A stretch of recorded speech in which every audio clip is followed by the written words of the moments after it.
In this video, I'd like to show you some of the advantages of going through the library database system.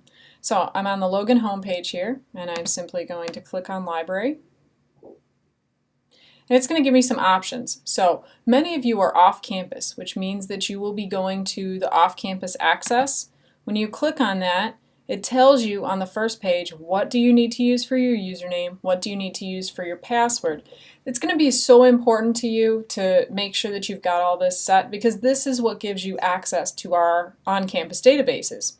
And you're going to want to use these for a lot of your coursework. Once you determined what you need to fill in, you go to the off-campus, you're going to fill it in. When you log in, it should take you straight to the database. Now for me, I am actually on campus as I compose this, but mine looks a little different because of my password and whatnot.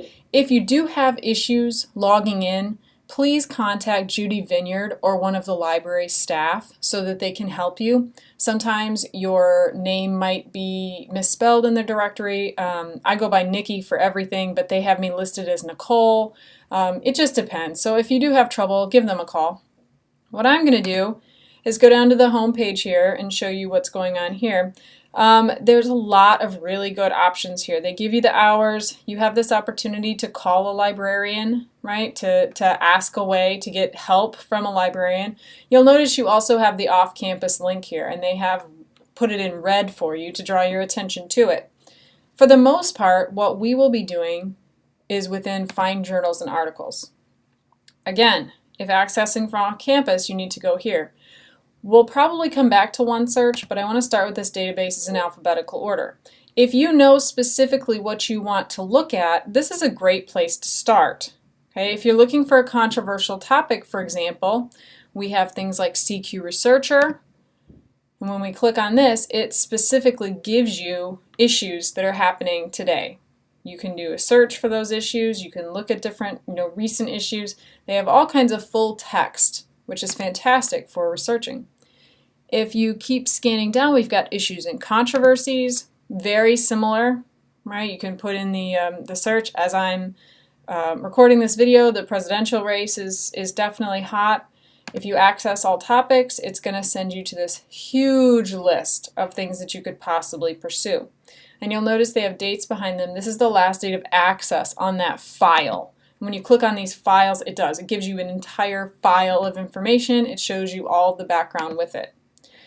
You certainly can look at any of these other sources, but the one that I want to draw your attention to is OneSearch. We saw it on the previous page, but we can click on it here as well. What OneSearch does is it actually searches all of the EBSCOhost databases that John A. Logan College subscribes to in one fell swoop. So what I tend to do is select all. Now you could go through and eliminate some of these if you feel like you're not going to be using them, but for the sake of time, I will just go ahead and continue. And what we can do here is to put in any kind of search, motorcycle helmets in that one, and then we'll put in safety here. So we'll do a search, and what it's doing here, and it is kind of time consuming from time to time, but it's searching all these different databases to seeing what are the top results that come back from my particular search.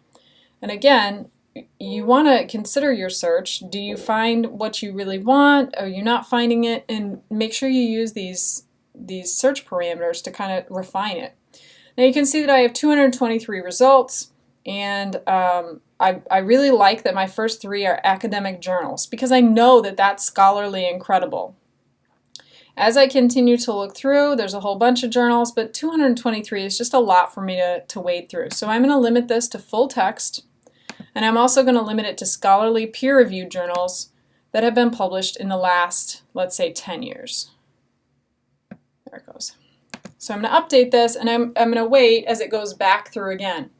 What's really nice about this is it doesn't give you every result that comes back, but it gives you a lot of the high points. So it can certainly limit it down. Now we're down to 68, which I think is a doable number. What you can do is click on the article itself here, and then it gives you other ideas for other subjects that you might want to look into, and it also gives you an abstract. You could have just clicked on the article, but sometimes it gets overwhelming when you look at that article and you think, what am I ever going to use all this for? So this gives you a better idea, and it tells you, I've got a diagram, I've got charts, I've got graphs, and then if you wanted to, you could certainly click on the full PDF document and make sure that that is what you want. You can save it, you can put it wherever you want it, you can flip through it, you could print it, whatever it is. Okay, so for my motorcycle safety paper, this might be a good source for me. Now that I've said that, and I haven't even really read it. So if I add to my search parameters, if I add something more specific that I'm looking for, it will probably yield more specific results. As it is, I still find myself flipping through these, all of these sources to try and find something that I feel is worthwhile. And it looks like I've got a whole bunch of sources that are worthwhile, which is a fantastic problem to have. If I have too many sources, then I might want to try and narrow it down to more recent sources. And again, I can do that by adjusting my search parameters. Okay, so the more you kind of play around with some of these library resources, the better it's going to be for you in the long run, because you will get all kinds of additional information. The library has a lot of really cool stuff available to you. They do have help. They have all kinds of government documents. So if you want to know about other information that's out there, about any of these things, statistics or census, if you want to know how many people were on a motorcycle, how many people had registered motorcycles, you might be able to look through some of this material as well. So the library has a ton of resources for you. And again, I want to draw your attention back on the home page.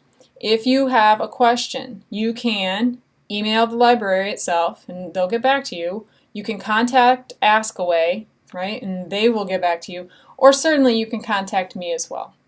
I do hope that you have a positive experience searching through the library, and really this is the meat and potatoes of the research process. So give yourself some time, take some energy, and put it into this search.